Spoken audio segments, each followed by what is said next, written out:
Gente, boa noite, 19 horas, nesse dia 19 de setembro de 2024, véspera da data magna do Rio Grande do Sul, Revolução Farroupilha.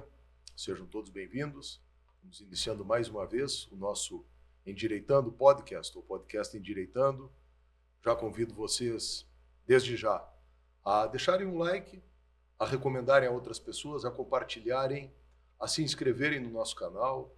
Vai ser muito bacana. A gente vai aqui no YouTube crescendo aos poucos, como aconteceu no Instagram, onde temos, para minha alegria, 70 mil seguidores, no Facebook, para minha honra, onde são 160 mil pessoas, no TikTok, mais 40 mil, uma comunidade aí que ultrapassa as 250 mil pessoas.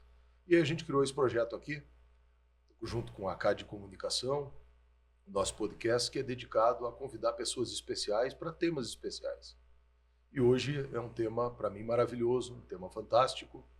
E nós estamos recebendo aqui uma das maiores autoridades do mundo em algo que eu tenho certeza que quem entende das coisas gosta, adora, aprecia. Eu vou virar aqui a nossa ampulheta, porque ela, na verdade, controla o nosso tempo, o nosso podcast, que vai ser de 1 hora. Depois nós vamos produzindo os nossos cortes. Antes de eu apresentar ainda o nosso convidado, eu queria convidar vocês, as pessoas que apreciam o nosso trabalho, que acham que esse trabalho faz sentido, falar de direito, falar de política, falar de história, falar das coisas boas da vida, dos fenômenos que nos cercam, aqueles que quiserem, somem-se a nós. Né? Sejam apoiadores aqui do podcast Endireitando. Hoje, na verdade, é a segunda entrevista, e de novo digo, muito especial, porque quero apresentar agora para vocês, estamos recebendo aqui o meu amigo Adolfo Lona. O Adolfo Lona é um argentino, mas hoje muito mais brasileiro que argentino. Veio para cá, adotou o Rio Grande e depois Porto Alegre.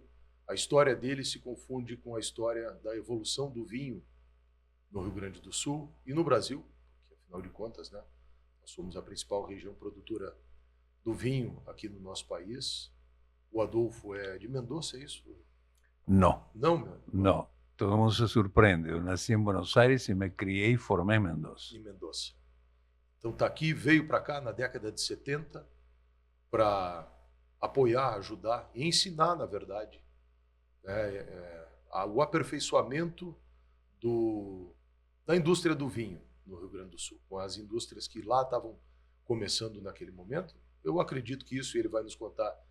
Vem a vitivinicultura que vem das imigrações, especialmente da imigração italiana, que chega aqui no início do século XX, recebem uma junta de bois, alguns implementos agrícolas e boa sorte.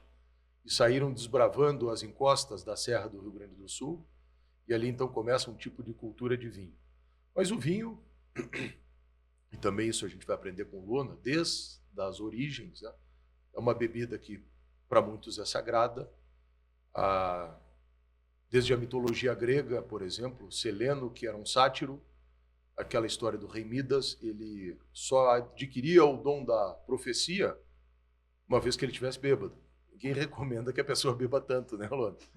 Mas ele adquiriu o dom da profecia uma vez que ele estivesse bêbado. Depois, nas tradições judaica e judaico-cristã, né, o vinho é uma coisa que, segundo a tradição judaica, alegra os homens e alegra a Deus. E na tradição cristã é sagrado, é o corpo, é o sangue de Cristo. Então, e faz parte da história da Europa, da nossa história e hoje da história do mundo. Então, Lona, seja bem-vindo. É uma honra para mim aqui. Tivemos uma entrevista semana passada com o prefeito de Porto Alegre, Sebastião Melo. É a segunda que nós estamos fazendo, muito especial, porque o tema é especial. Queria que tu nos contasse um pouquinho a respeito de ti, da tua origem lá na capital bonaerense, depois a ida para Mendoza, que é hoje uma espécie de meca do vinho, né, aqui na América Latina. Acho que ali no Chile e na Argentina continuam sendo produtores de vinho de excelência. Né? E depois disso, a tua chegada aqui. Bem-vindo. Walter, muitíssimo obrigado. Muito honrado de ser o segundo convidado. Me sinto uma estrela e te agradeço muitíssimo a oportunidade de poder falar sobre este assunto. A ver, eu efetivamente nasci em Buenos Aires de uma família de 7 irmãos, uma mãe que fica viúva com 40 anos, meu pai era militar, E enfrenta a vida com muita valentia, 4 homens e 3 mulheres. Me desculpa a indiscrição, de que ano tu é?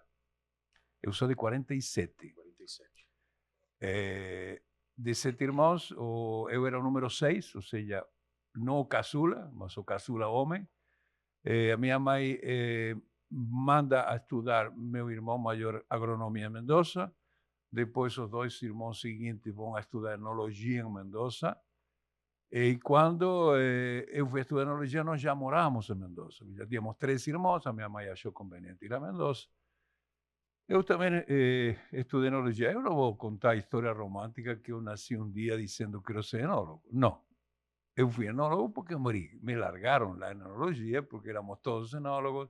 Era um colégio maravilhoso que, de certa forma, como era internato, era um pouco um colégio domador de feras. E eu Era um colégio privado? Era um colégio é um colégio de religioso? salesianos, religioso de salesianos. E como eu era um caso quase perdido Rebeldia? de rebeldia, a minha mãe achou conveniente que eu fosse estudar enologia. E ele acertou porque uma profissão que eu adorei desde o início, porque é uma profissão onde você está constantemente criando, constantemente desafiado pelas variáveis que não sempre são conhecidas. Mendoza, para que as pessoas... Não é Mendonça, tá, gente? Muita gente comete esse erro de falar Mendonça. Mendonça é um nome português, é Mendoza. Exatamente. Né? E Mendoza é uma cidade ao pé da Cordilheira dos Andes, do lado de cá, ou seja, do lado oriental dos Andes, né? Do outro lado dos Andes é o Chile já. E ali recebe a água do degelo dos Andes e é uma região desértica. Qual é o paralelo ali? O mesmo de Porto Alegre? 30 por aí? Mais ou menos, 30, 33 por ali. Exatamente, Mendoza é um deserto.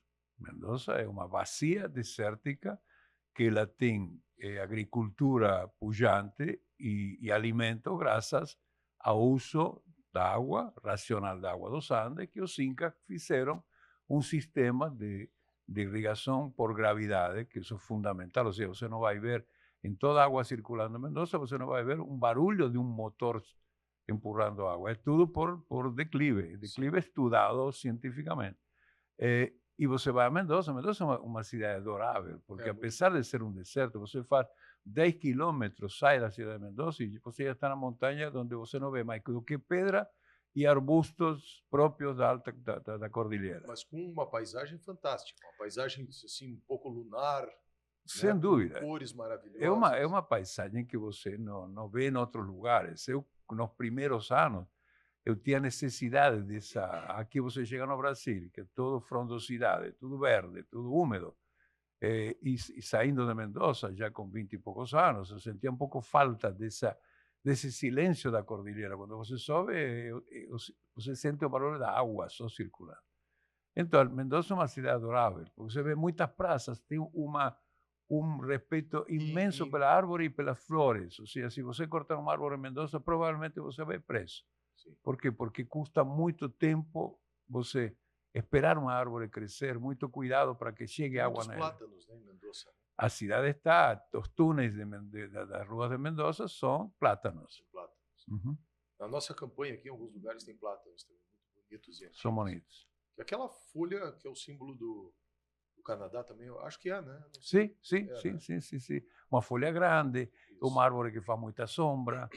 Então, que dá aquela bola que quando amadurece abre e dá uma coceira na gente. Eu brincava com aquilo lá em Bagé. Sim, claro. Isso o mendocino está acostumado, mas realmente incomoda um pouco. Porque uma das características de Mendoza é essa, o Luana falou, a cidade ela é toda permeada por um sistema que eu não sabia que eram os incas que tinham desenvolvido. É um sistema de irrigação, de canais que estão ali ao longo das principais ruas da cidade. Então, num determinado momento, quando abre lá em cima a comporta, aquilo corre por toda a cidade, e é isso que irriga as árvores. Tem um parque maravilhoso no centro da cidade também, com um portão fantástico, né? uma cidade muito bonita. Esse Parque San Martín, ele é irrigado internamente. Por baixo do morro tem toda uma canalização especial para manter os pinhos e todas aquelas E árvores. como é que nasceu a indústria do vinho em Mendoza? Porque também não é só vinho, tem muita fruticultura em Mendoza também, né? Claro, claro, porque o clima favorece, ou seja, a Mendoza tem uma quantidade de água que não é suficiente para a parreira se desenvolver. A parreira precisa mais ou menos anualmente 800 milímetros. E na Mendoza chove 250 a 300. Isso se substitui com irrigação. E também para outras plantas, ou seja, a maçã é muito gostosa, a mendocina, o melão mendocino, você abre, corta um melão mendocino e o aroma desse melão é muito gostoso. A fruticultura. Agora, Porque favorece a concentração de açúcares. claro, o que acontece? Quando você tem uma amplitude térmica, é muito favorável para frutas que precisam um longo período para maturar. Porque durante a noite, baixa temperatura, a planta descansa e durante o dia ela trabalha. As uvas, por exemplo, no Nordeste brasileiro, estão numa temperatura constante de 25 graus, ela termina se estressando, porque ela é exigida constantemente. Ela deixa de produzir porque se corta água, mas não porque o ciclo normal de frio-quente faz ela descansar. Então, isso é muito importante. Quando você tem amplitude térmica, noites frias e dias quentes, a parreira ou a fruta ganha muito mais açúcar, muito mais sabor, muito mais intensidade. Por isso que os vinhos argentinos têm tanta personalidade, as frutas em geral têm tanto gosto, tanto jeito de melão pêssego na Argentina, até hoje tenho saudade. Sim. Porque aqui você come um melão do Nordeste, muito bonito para tirar fotografia, mas na hora que você abre, quase não tem gosto de nada. E em relação a isso, então essas condições naturais fizeram do que a viticultura surge um pouco como em todo país colonizado. Surge com os italianos também em Mendoza? Surge com os italianos, mas são jesuítas de novo, que é aqueles que trazem a uva, porque é necessário. Através do rito cristão, que a igreja, eles precisam ter o vinho, eles começam a divulgar, os imigrantes trazem os seus costumes e começa uma viticultura diferente de aqui, porque aqui a viticultura na Serra Gaúcha é um dos poucos exemplos de viticultura heroica. Viticultura heroica é um tipo de viticultura reconhecido mundialmente. O que significa viticultura heroica? Era praticada em terrenos muito íngremes, com ângulos acima de 30 graus, onde a mão de obra praticamente mecanizar não é possível, o animal não consegue trabalhar. Então, toda a mão de obra é feita manualmente pelo homem. Por isso que se chama viticultura heroica. Em Mendoza, não. Interessante isso. Mendoza é mais plano. Não, em Mendoza você faz um parreiral e a primeira coisa que você faz é coloca a zero, nível zero. Por quê? Lembre que a irrigação é feita através da irrigação. Agora muda um pouco para cuidar mais da água. Agora por gotejamento. Agora, mas até 20 anos atrás, era o sistema de inundação. Você fazia uma canaleta aos lados do pé e a água chegava até o pé, circulava. Isso que significava um eficiente método de irrigação, mas se perdia muita água. Um eficiente método de desperdício de água. Eu sei, mas não tinha. Lembre que o método de gotejamento foram os israelenses que realmente aliás, desenvolveram. Só para voltar um pouquinho, eu acho que não sei se vai dar tempo ou não, mas tu chegou a referir aqui a produção de uva no Nordeste brasileiro, especialmente no Vale do São Francisco, né, onde está se produzindo vinho também, inclusive com vinícolas daqui, que foram também os israelenses que ajudaram a desenvolver o sistema de irrigação lá, Claro. 30 anos atrás, eu acho. Mas vamos... Claro, mas digo, o sistema de irrigação por gotejamento foi uma coisa fantástica, que quem teve de criar? Aquele que tinha necessidade de poupar a água, ou seja, a água tem que ser... Por isso, gotejamento. Você coloca gotas de água, você não joga um jato. Você gota alimento, você pode botar nutrientes junto com a água. Então, eu morei na Inglaterra há um tempo, e lá que não haja falta de água, mas é muito cara a água. Então, a minha landlady, que era a senhora que era dona da casa, alugava para estudantes, né? O pai do cara comprava e ela me autorizava a tomar banho, então tinha que botar isso aqui de água na banheira, não podia ligar o chuveiro, e era banho com caneca mesmo, né? E porque era isso. A escassez de água determina que a água seja cara, então tu tem que entrar na banheira, sentar, pega a caneca, te molha, te ensaboa sabão na cabeça, muito perfume depois e vai aí em frente. joga mesmo a água suja ali, levanta e se seca. Não tem água para... Então, a necessidade é que cria, a que fornece criatividade, digamos, inovação, é isso, né? Por que está cheia de A árvores necessidade Mendoza? que gera a necessidade da inovação tem uma característica da uva também, que o sofrimento gera boa uva. Claro A que uva sim. precisa sofrer, né? Sim, senhor. A Sim, senhor. parreira. Quanto mais pobre o solo, mais a parreira precisa aprofundar suas raízes e ela se esforça mais. Ou seja, quando ela tem um terreno muito rico em nitrogênio, ela que faz? Ela vira uma trepadeira. E quando ela vira uma trepadeira, ele gasta energia demais na parte lenhosa. E não sobra energia para manter o grão, o cacho. Isso. Esse é o problema, entende? Então, quando você tem... Por que se poda? Por que a poda é racional para produzir 2 ou 3 quilos, quando eu poderia produzir 10? Porque os 10 quilos não dariam uma uva com intensidade de aromas e gostos e açúcares que dá de 2. Entende? Então, a parreira é uma planta absolutamente generosa. Se você deixar, planta uma parreira aqui nesta sala e ela vai crescer 30 metros, porque é uma trepadeira. Só que não vai conseguir produzir uva. Então, ela exige cuidados, exige carinho. E essa história de que o solo tem que ser rochoso, procede ou não? Pode ser um solo arenoso? Não, a ver, a parreira se adapta e algumas variedades se adaptam, digamos, a pedra é melhor para o Cabernet Sauvignon, argila é melhor para o Merlot. Por quê? Isso, digamos, isso alguém inventou? Não, porque o mundo consagrou, e a partir o maior exemplo é Bordeaux, onde você tem em solos argilosos o Cabernet Franc e o Merlot que se dão melhor, e em solos...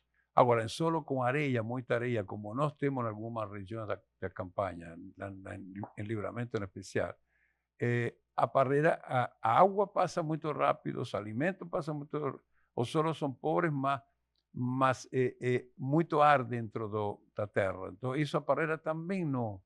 Agora, não se pode generalizar, não se pode dizer que a pedra é melhor. Não, cada variedade Sim. produz melhor. Agora, é importante...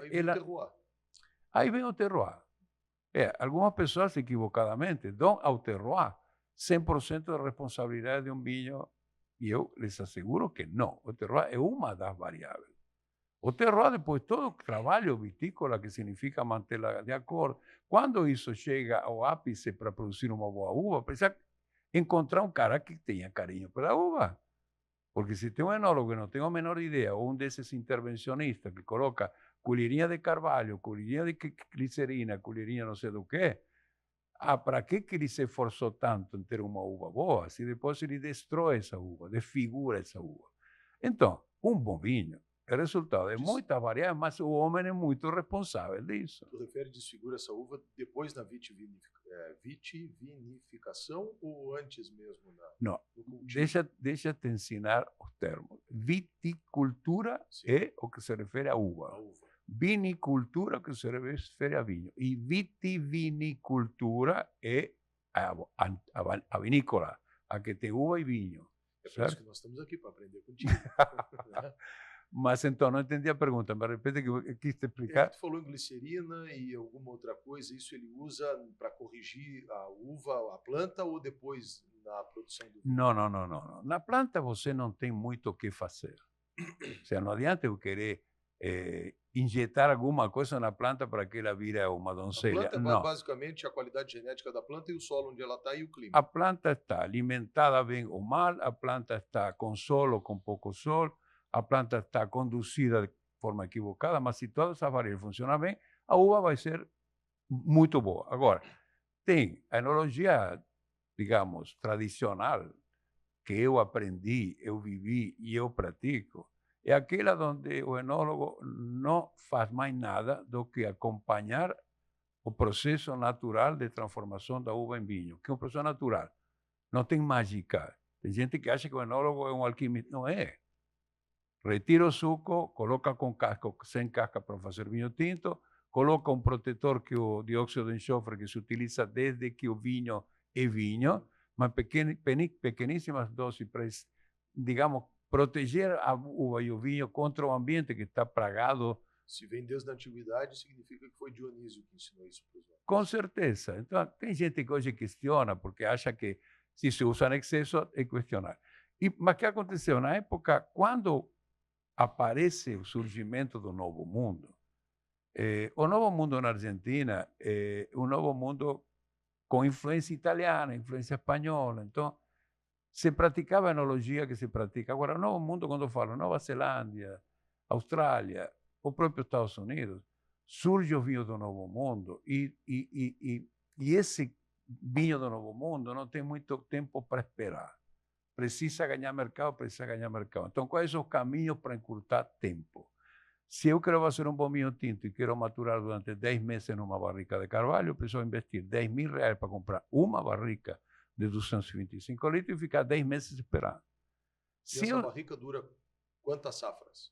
Não, 2 safras, 3 madeira safras? dura por resto da vida. Só que acontece, enquanto nova, à medida que ela vai sendo utilizada e se extraem dela os componentes, ela vai perdendo capacidade. Não significa que estraga, significa que o vinho que entra nessa barrica vai precisar mais tempo para ganhar a mesma intensidade de aroma, só que é aquela nova, sempre falando em carvalho. Mas deixa eu só Não, mas deixa eu terminar o raciocínio. O que fizeram os americanos, os australianos? Criaram a nova enologia. A nova enologia que é a madeira alternativa. No lugar de utilizar uma barrica que me custa dinheiro e tempo, eu uso maravilha de carvalho, serragem de carvalho, ou pedacinhos de madeira que eu coloco num tanque de inoxidável para ele pegar o gosto. Ou seja, eles que fizeram, imitaram, agregaram o gosto, não deram ao vinho o tratamento e o efeito que daria a madeira, e criam um vinho que o público que pouco entende se encanta, porque tem gosto de baunilha, de chocolate, mas isso é uma concorrência desleal, isso é uma mentira. Eu sou muito contra o uso disso, não porque ache que é negativo, não. Se você quiser, usa, mas coloca no rótulo. Não vem depois me contar a história que você tem barrica se você não tem.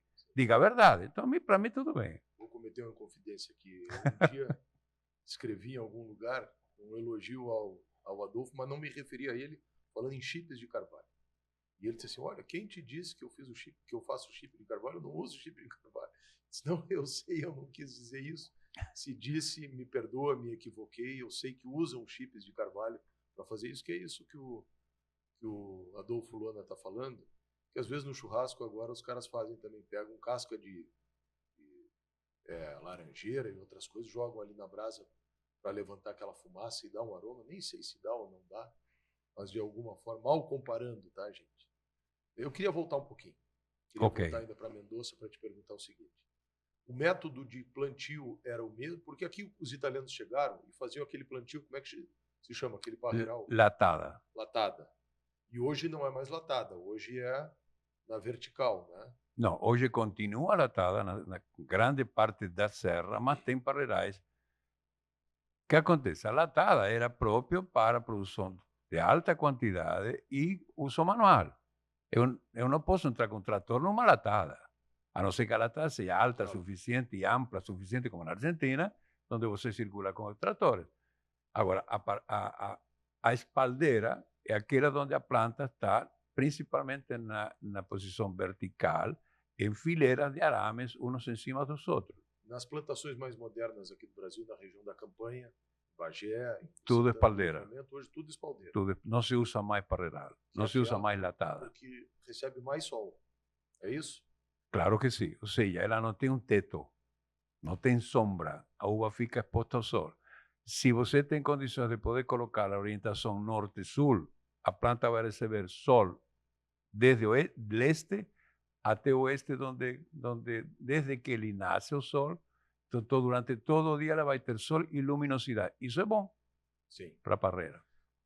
Para as pessoas que não conhecem ou que nunca foram, na ponta dessa espaldar, é isso? Espaldeira. Espaldeira. Na ponta dela tem normalmente um pé de roseira. Sim. Qual é o propósito daquilo? O pé de roseira, a roseira é sensível a um fungo que ataca a uva.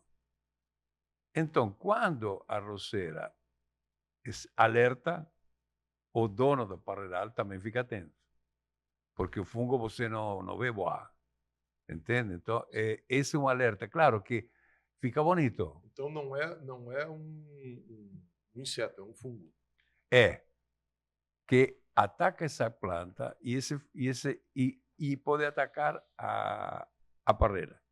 Então, por isso que se utiliza as arroceiras. Então a tua formação em Mendoza foi em enologia. E aí Viticultura e enologia. viticultura e enologia. E enologia, exatamente. E aí como é que dá a vinda para cá, para o Brasil, Adolfo? Temos tempo para contar essa Temos. história? O que aconteceu? Eu tinha 24 anos, Porque agora vem a história da tua importância para a indústria brasileira do vinho e para a nossa história do vinho. Porque quando tu chegou aqui, digo eu, se eu estiver errado me corrige, era o vinho de garrafão, que é o vinho tradicional, que é o vinho pitoresco, o vinho brasileiro dessa pitoresco, época. característico, mas de baixíssima qualidade. Né? É Não diferente. é um vinho fino de hoje em Não, dia. claro, é diferente, sim. Então mudou, as gerações mudaram. Hoje nós temos, vamos dizer assim, as casas das famílias mais tradicionais, porque as próprias marcas que tinham quando tu chegou aqui, a maior parte já não existe mais também. Já não existe mais. Há uma certa, não sei como é que pode dizer, mas a evolução determinou também que muitas marcas deixassem de existir. Né? Tu esteve com tua esposa me visitando e te mostrei a nossa enoteca. Das 40 garrafas que tem ali, que representam 20 vinícolas, 15 vinícolas não estão mais. Por isso que uma enoteca é, digamos, nostálgica. Hein? Mas então, deixa eu te contar o que aconteceu. Eu estava namorando a minha mulher, trabalhando no Instituto Nacional de Vitivinicultura na área de promoções, porque eu tinha estudado, eu fui trabalhar em enologia, eu me interessei por publicidade, gostava de publicidade, estudei, me formei. Isso na Argentina? Isso em Mendoza. Aí vou para trabalhar no Instituto Nacional de Vitivinicultura para ajudar a promoção do vinho. Quando eu estou trabalhando no Instituto, aparece um anúncio no principal e único jornal de Mendoza, grande, um anúncio enorme, dizendo empresa internacional precisa enólogo para ir para o Brasil. Quando a minha noiva vê isso, me disse, temos de ir. Tu tens de estar apresentado. Eu, tá bom. Eu nem achava que eu poderia ser escolhido. Isso foi uma terça-feira, começava na sexta-feira a entrevista e ia sábado, num hotel cêntrico. Quando chegamos lá e tinha 500 enólogos no salão. Digo, Silvia, o que tu achas? Eu não tenho a menor chance. Não, fica, não vou ficar. Vamos ficar 5 horas. Já vai ter 30 selecionados, vamos embora. Fui embora, ela ficou brava comigo. No sábado ela insistiu tanto, disse, vamos de novo, vamos. Digo, tá bom, vamos lá. Quando chegamos tinha 3 pessoas. Aí não tinha como escapar. Eu chego, creio que fui o último entrevistado, o rapaz era um rapaz mendocino que estava voltando do Brasil para cá. A esposa não tinha aguentado e estava voltando. Aí ele me disse, o nome, Adolfo Lona, você é irmão do Ernesto? Não, você é parente do Ernesto, meu enólogo. Meu irmão enólogo que era muito famoso. Digo, sim, sou irmão. Eu acho que aí ganhou o primeiro ponto. Ele botou um ponto positivo para mim. Depois ele me disse, bom, tudo bem, para o Brasil. Ele falou, Caxias do Sul, Garibaldi, nem aparecia no mapa. Estou falando de década de 70, que não tinha esses mapas que hoje você entra no Google ou no Google Maps e você encontra qualquer coisa. Não tinha. Então eu digo, é Rio Grande do Sul, tudo bem, vamos à frente.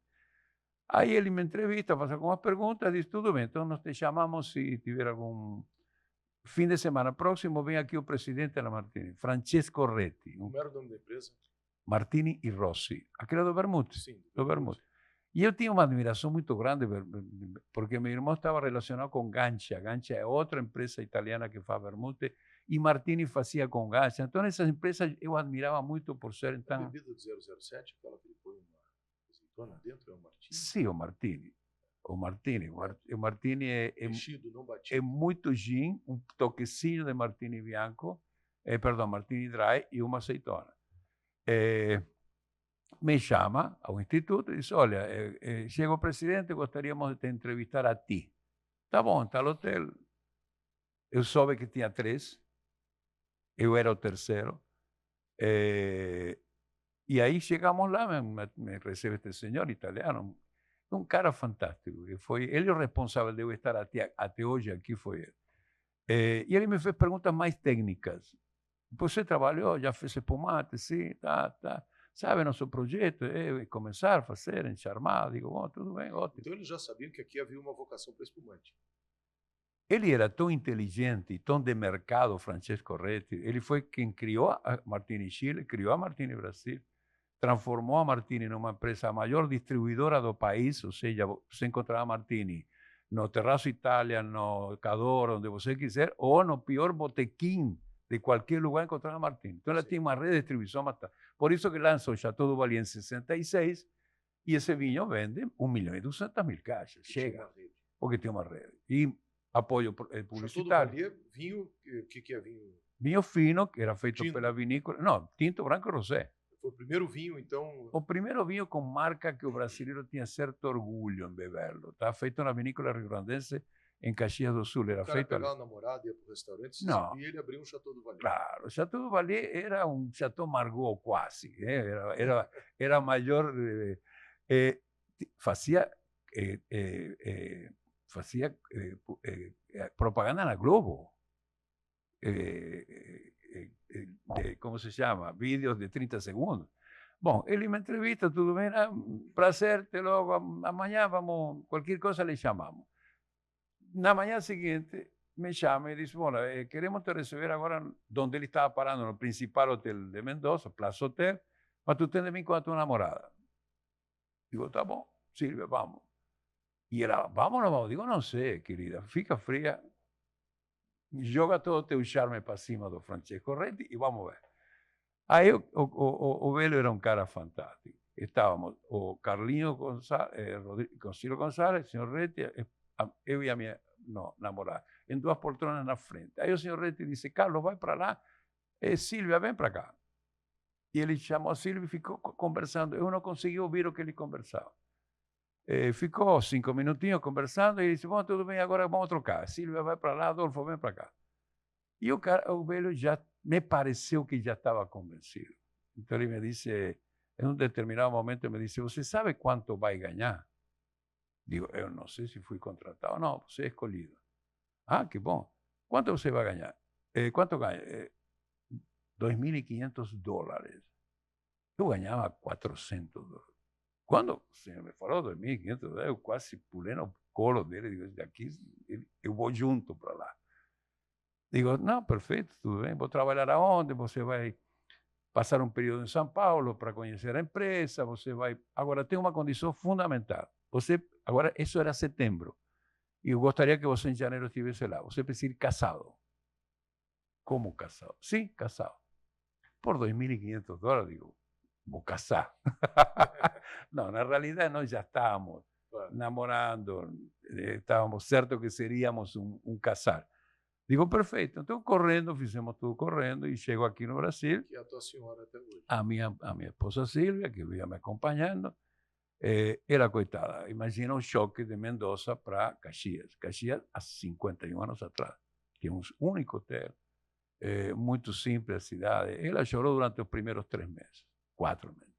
Eu fiquei sabendo depois, ele não me confessava, porque eu saía de Caxias às 7 da manhã, ia para Garibaldi a cuidar da obra e chegava às 7 da noite. Garibaldi, então, se Caxias já era difícil, Garibaldi... A primeira vez que fomos a Garibaldi, a Silvia me disse, te juro por Deus, que nesta cidade eu jamais vou morar. Moramos 40 anos. Aquela ruazinha central de Garibaldi é bonitinha. É bonitinha, claro, mas imagina 40, 50 anos atrás, bonitinho, mas não tem cinema, não tem nada. Eu vou no encontro de motos aí, de vez em quando, tem aquele vintage que faz ali. Claro, é maravilhoso, ir um dia é maravilhoso. Agora inclusive daria para morar, mas naquela época, enfim. E esse foi a minha chegada no Brasil. E eu estou aqui há 50 anos. E o vinho brasileiro? Então, tu começa com isso, tu começa a desenvolver esse vinho e o restante dos vinhos, como é que... Porque hoje é fantástico, mas aí era espumante ou era vinho tinto? Não, o projeto era produzir espumante. Porque ele viu que tinha Peter Longo e Jorge Aubert vendendo razoavelmente bem, numa venda sazonal, vendia novembro e dezembro, o resto do ano eles ficavam empilhando garrafas. Qual método? Charmat. Explica para nós quais são os métodos de produção. produzir. A forma de produzir espumantes uma na própria garrafa, como surge na região de Champagne no século Aliás, XVII. hoje, dia 19 de setembro de 2024, e está nos cinemas o filme Viúva Clicquot. Viúva Clicquot. Eu recomendo ver. Eu não vi ainda. Recomendo ver, porque realmente a história... Veuve Clicquot, né? Viúva Clicquot, que é a história A, da é, viúva. aliás, fazemos um pequeno intervalo. A Champagne deve muito às viúvas. Madame Pommery. A Madame Pommery foi a primeira que criou, em 1880, o primeiro Brut. Imagina, ter coragem de um vinho feito com uvas verdes, vendido, já não era mais turbo, porque a Viúva Clicquot desenvolveu um sistema com um funcionário dela chamado François para limpar o espumante. Antes tomavam espumante, champanhe doce e turbo. Então, Madame Pommery. Madame Pommery cria o primeiro Brut. E isso que ela não somente criou Brut, leva o espumante para a mesa. Naquela região lá em cima da França. Sim, Champagne é uma região limitada. No mundo, as regiões produtoras, velho mundo em especial, organizaram seu sistema de produção e seu sistema de classificação de vinho através do que se chama denominação de origem controlada. Denominação de origem controlada está na Itália ou apelação de origem controlée na França. É o mesmo termo. O que significa? É um nome que leva a uma região geograficamente limitada, não é qualquer região, não. Tem o seu perímetro, dentro do qual se usa esse nome, seguindo determinadas regras, e fora do qual não se usa. Ou seja, fora do perímetro de Champagne, ninguém pode chamar de Champagne. Chama Cremant, que é outro termo, que se chama, isso significa genérico, espumante. Dentro dessa região, que se começa a se criar um patrimônio coletivo. Ou seja, se Champagne é um nome que identifica produtos de qualidade e nós somos produtores, nós nos beneficiamos desse patrimônio, temos de cuidá-lo. Claro. Para cuidá-lo, temos de respeitar as regras. Essas regras são produzir com Chardonnay, Pinot Noir ou Pinot Meunier. 3 uvas. 3 uvas. Tem outra que agora não recordo, mas que não se usa quase. Produzir certa quantidade de uva, não é produzir alocadamente. Você quer produzir com Merlot? Não vai. Se você fizer a loucura, você perde o direito. Você tem de demorar um ano inteiro para começar a maturar a espuma. Ou seja, tem uma série de regras que você tem de cumpri-las. Essas regras são restritivas. Para quê? Para conseguir produtos de qualidade. Produzir menos. Então, isso é Champagne. Champagne está a 130 quilômetros ao leste de Paris, na mesma altura, que é uma região fria. Importante que a pessoa entenda que no hemisfério sul o frio está nos pés e no hemisfério norte o frio está na cabeça. Então, todo que metade norte da Europa é fria. Rússia, Alemanha, Noruega, todas essas são regiões frias. Você vai para Portugal, Itália, Espanha, regiões quentes e secas. E na França, quando você vê o mapa da França, você vê que Paris está lá em cima. Acima de Paris está Alsácia. Se você vai para acima de Champagne está Alsácia, que é a França germânica, onde se produz vinho branco, onde faz muito frio. Embaixo da Champagne está Borgonha. A cabeça da Borgonha tem Chablis. Sabemos as histórias de Chablis, que perde toda a safra por frio, geadas. O Chablis é um vinho com uma característica especial, né, Luna? É um branco que quem toma um Chablis sabe que ele é dali, porque sente o terroir, sente o... O nome Chablis é de uma região geograficamente limitada dentro da Borgonha. Ou seja, a Borgonha é grande, como se fosse Rio Grande do Sul, e Vale dos Vinhedos é pequeno. E Chablis é pura uva Chardonnay. Chardonnay. Mas tu sente o mineral nele. Claro, né? Porque é terra calcária, muito frio, essa uva demora muito para maturar. E é um vinho caro, né? E claro. E por que caro? Uma garrafa, eu digo caro aqui, vamos imaginar assim, R$350 no mínimo, uma garrafa de Chablis. Por aí, para começar. Um bom Chablis, sim. Um bom Chablis. Agora, pensa que... E Petit Chablis? Esquecer. Não, aí existe, dentro de Chablis existe tem o Chablis Village, o Petit, são todas classificações dentro dessa... Ou seja, não são todos grandes vinhos, são todos feitos com Chardonnay, mas com regras menos rigorosas, tá? igual que em qualquer outra região. Então, assim como essa região tem, Borgonha é outra. Os principais vinhos, os principais tipos de uvas da França, Chardonnay Depende da região. Sauvignon Blanc. Não, calma. Tá. Vamos para o norte. Champagne, Chardonnay, Pinot Meunier e outra que não recordo. Desce e vai para a esquerda, Vale de Loire. Vale de Loire não tem Chardonnay. Vale de Loire tem Ugni Blanc, tem Merlot, tem Cabernet, a região dos castelos, vinhos jovens, tem método tradicional muito bom, feito com uva, com Ugni Blanc, bastante acidez, muito bom. Você desce do Vale de Loire, chega a Bordeaux, uvas. Se você vai numa margem de Bordeaux, predomina Merlot e Cabernet Franc, ou como se chama? O Petrus. Petrus é um vinho que não tem nada a ver com Margaux. Margaux, predominância Cabernet Sauvignon. Nós estamos falando de dois grandes rótulos assim mais conhecidos, né? Chateau Petrus e Chateau Margaux. Chateau Margaux, de uma margem de Bordeaux, onde tem Cabernet Sauvignon como predominância, e no outro, predominância de Merlot e de Cabernet Franc.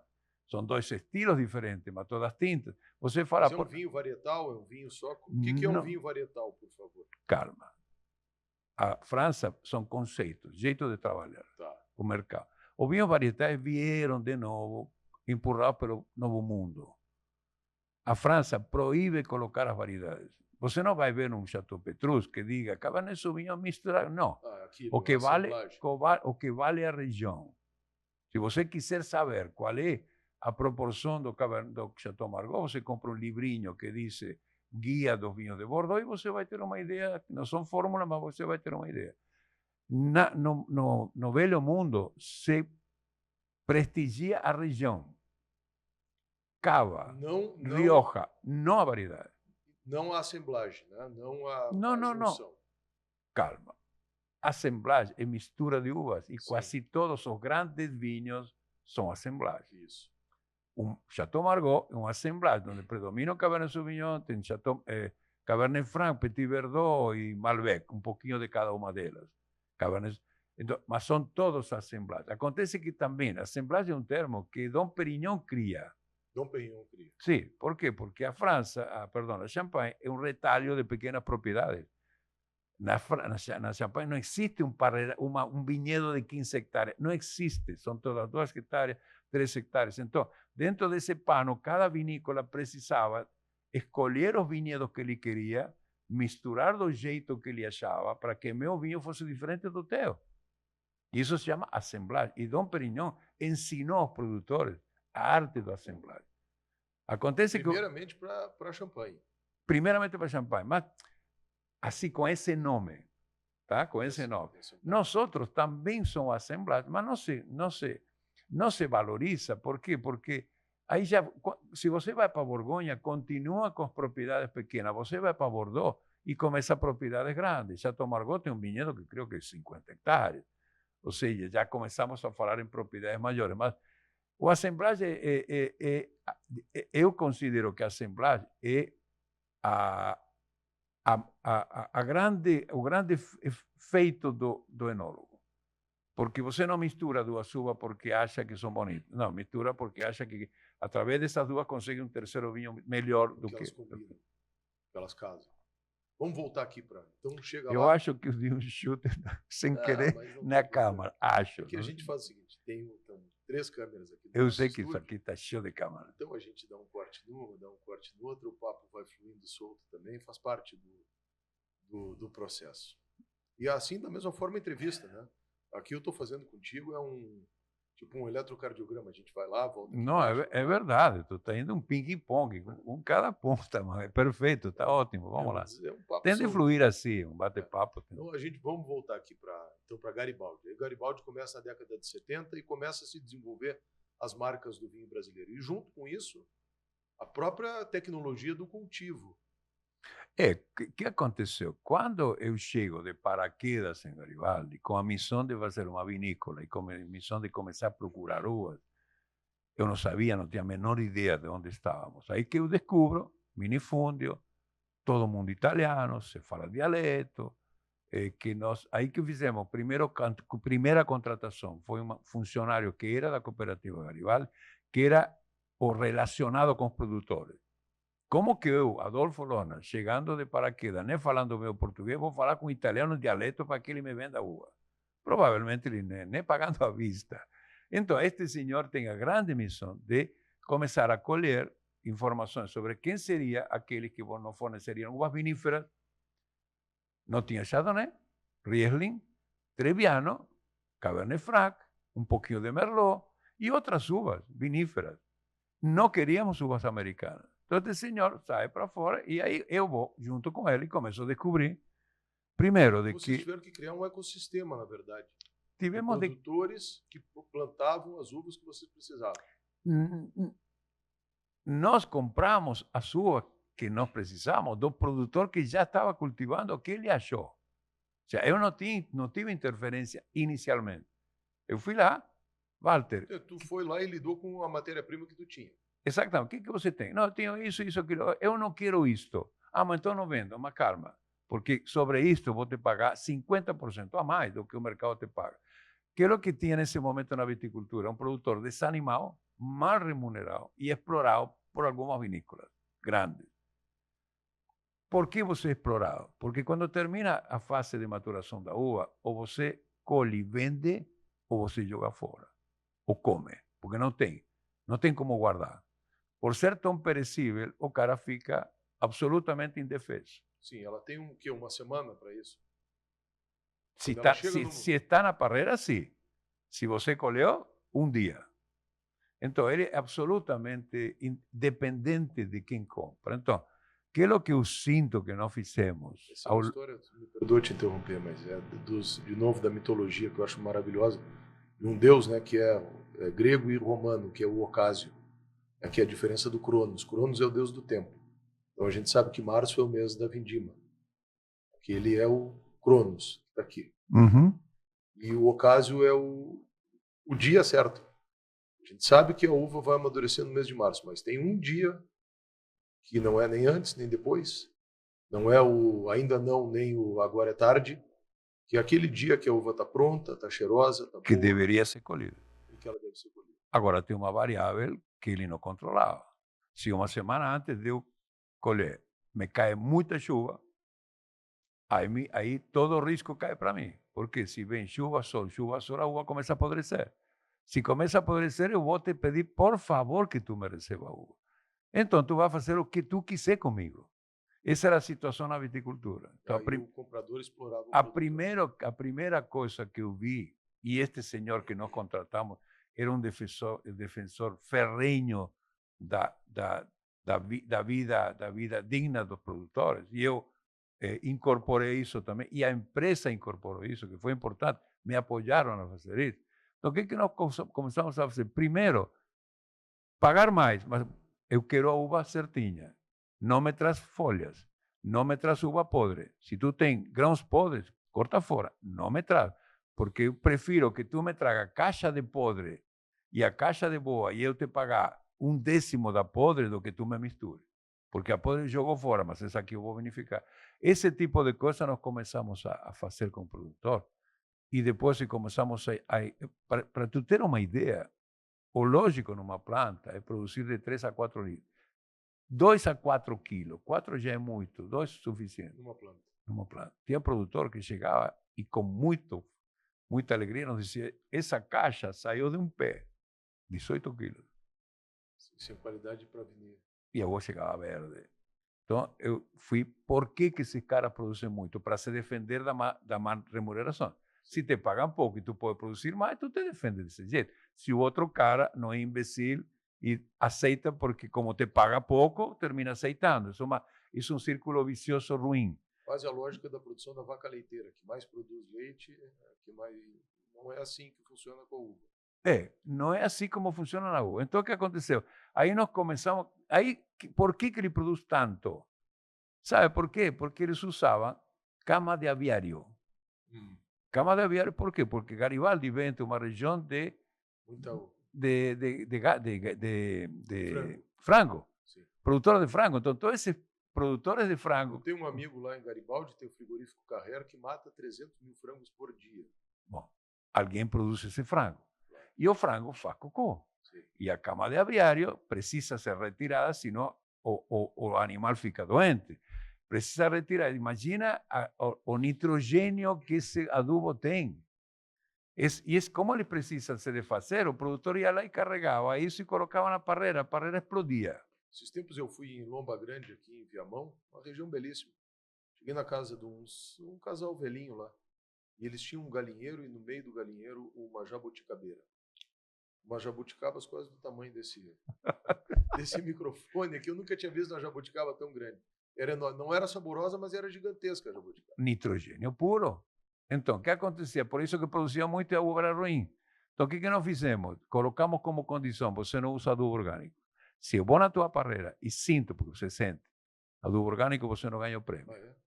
Então, aquilo que eu fui vendo ao longo dos anos, que o produtor se transformou, saiu de ser uma vítima a ser um pequeno empresário. Começou a sentir orgulho do que ele produzia. E nós confiando em que isso... Uma mudança cultural. Mudança cultural. Que eu acho que esse foi o grande... Aí veio Chandon, aí veio Forestier. Chandon, mais ou menos com o mesmo critério. Forestier, com o mesmo critério, que uva de qualidade.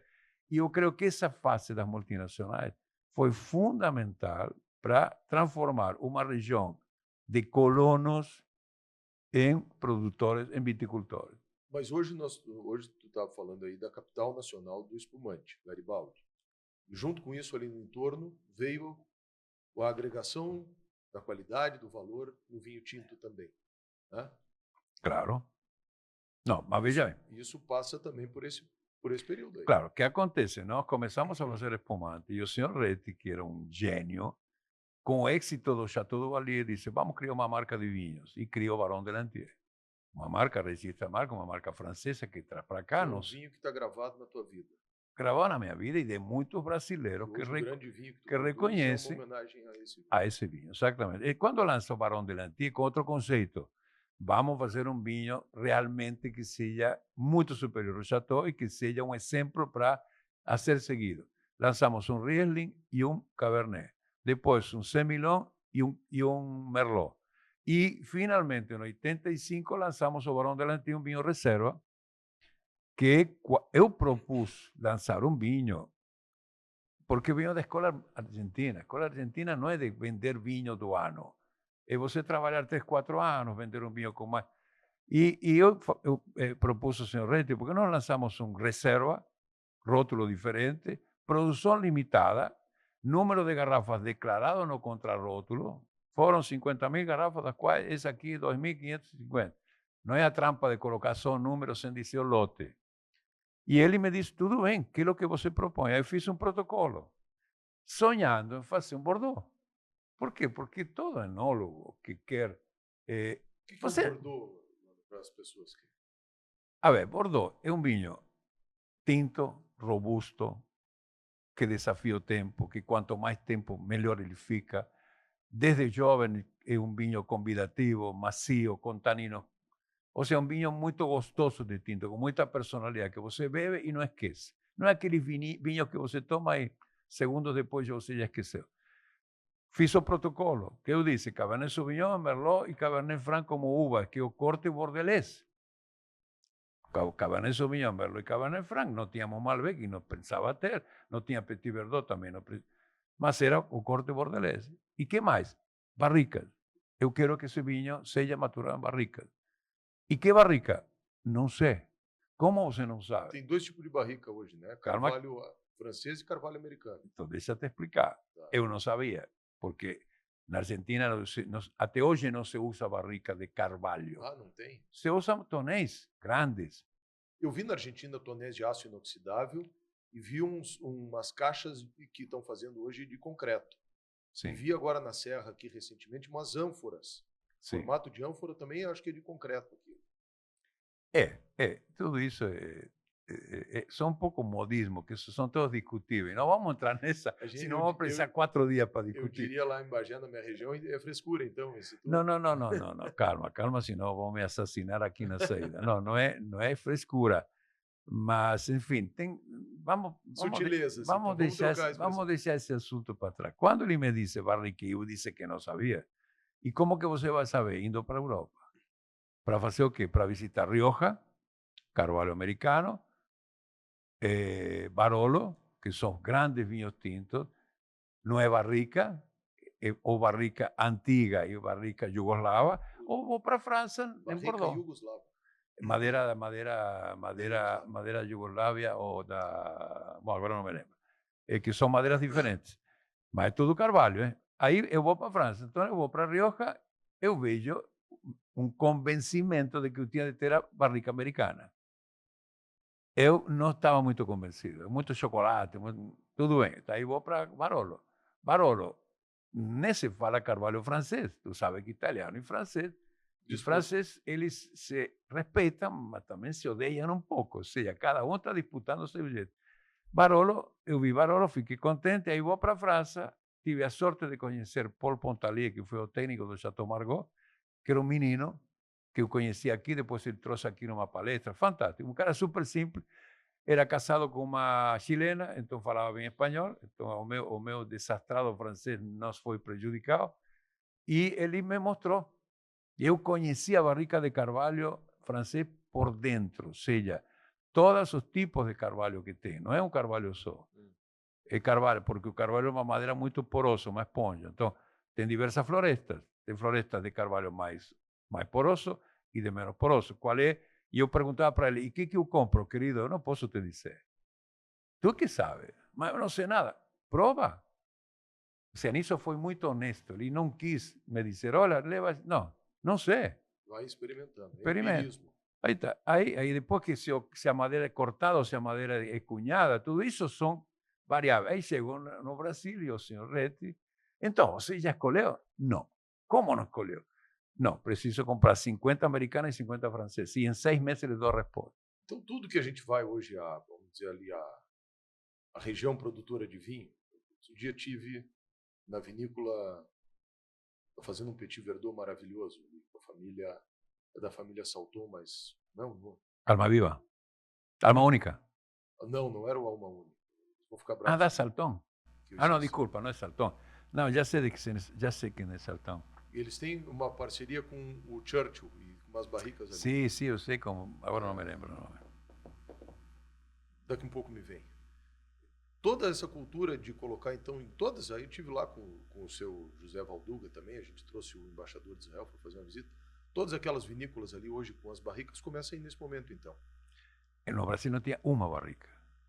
Nem na Argentina tinha barrica. Quando eu trouxe barricas, um grande enólogo argentino veio me visitar, porque eles não conheciam a barrica. A barrica é um tipo de vasilhame utilizado na França, principalmente. Quando chego, 6 meses depois, senhor Reti, vamos comprar francesa. Aí veio francesa, maturamos, produzimos, e o Barão foi um vinho que se destacou como um dos grandes tintos. Até hoje tem gente que experimenta o 91 e acha maravilhoso. E essa foi a razão do meu Barão. Deixa eu te falar uma coisa, está me dando um desespero que eu estou olhando para a ampulheta e o nosso tempo está indo.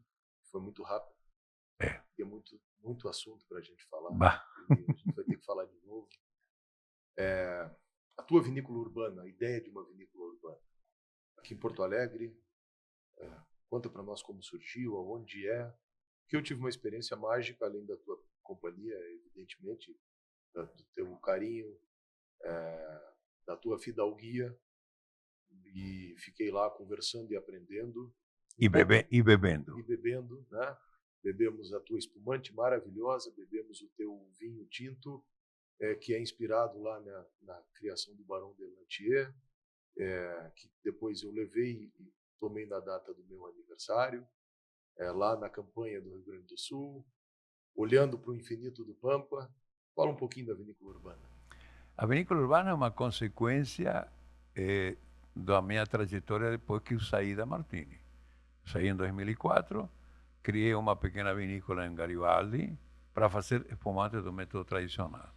Porque o método Charmat, eu tinha um acordo com a Aurora, que me empresta os equipamentos e eu faço os meus Charmat.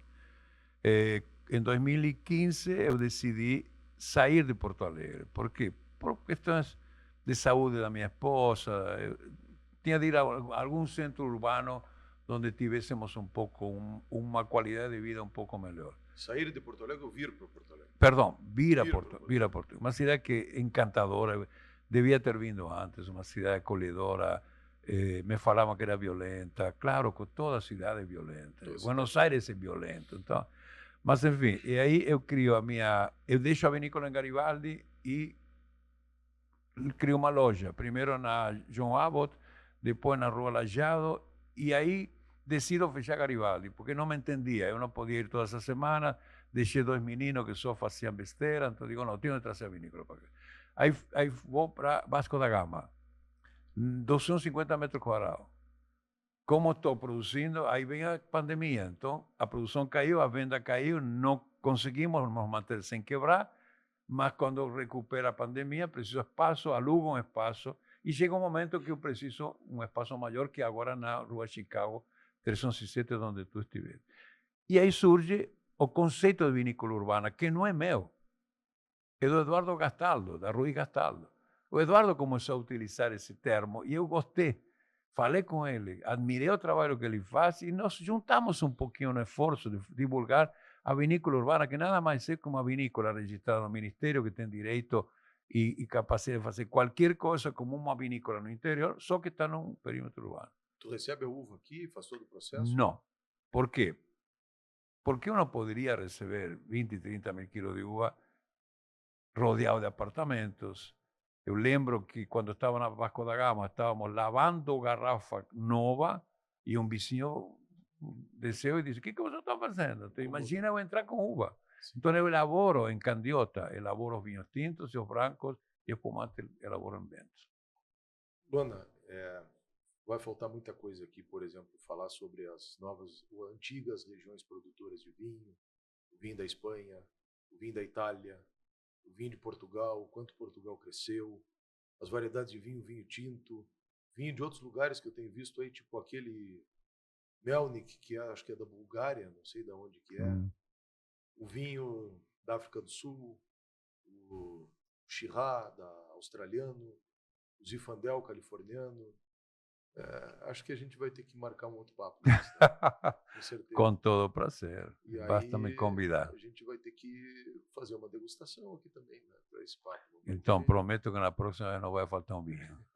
Agora, precisamos falar também sobre as novas regiões brasileiras.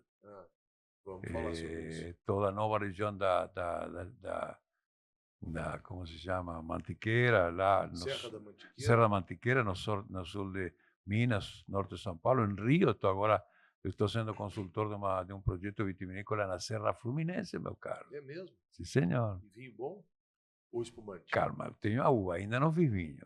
Eu vou fazer vinho o ano que vem. Sobre tudo isso, precisamos ainda continuar falando.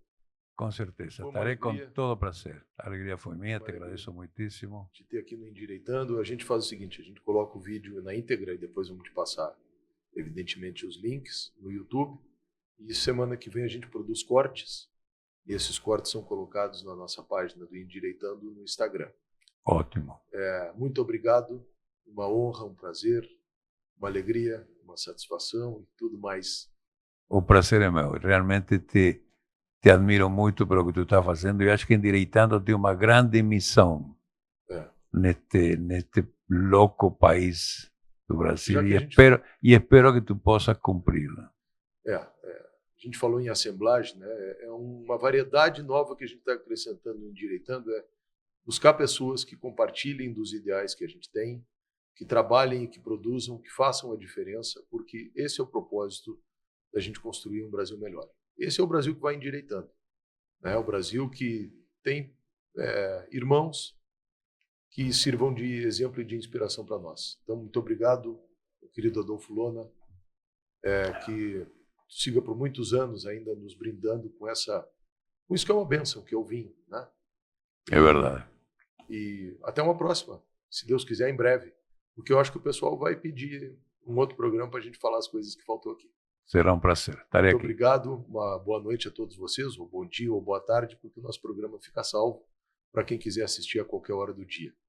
Eu sou o Walter Nagelstein, esse é o Endireitando.